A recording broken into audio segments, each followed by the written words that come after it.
বাদশাহ আলমগীর রহমতুল্লাহ আলাই কোন কৃষককে বলছিলেন, সফরের মাধ্যমে দেখা হয়েছিল, কৃষকের বাড়িতে একটু আপ্যায়ন হয়েছিল তার বিপদের কারণে, তো বলছে দিল্লিতে আইসো প্রয়োজন হলে।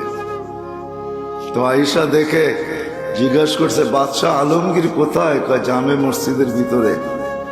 তো যায় দেখে সেজদায় পড়ে আল্লাহর কাছে কাঁদতেছে আর চাইতেছে। দূরের থেকে তো শোনা যাইতেছিল না, একটু কাছে যখন গেছে পায়ের কাছে তখন শুনতেছিল, কাঁদতেছে আর চাইতেছে। একটা মানুষ আসছে আবার চলে যায়, বাদশাহ সেজদের থেকে উঠে ডাকছে, আয় কেন আসছিলে? কয় সমস্যার সমাধান হয়ে গেছে। কয় শুনলামই তো না, সমাধান হইল কোত্থেকা? কয় যখন দেখলাম আপনার মতো বাদশাহী আরেকজনের কাছে চোখের পানি জড়ায়া চাইতেছেন, তো আপনার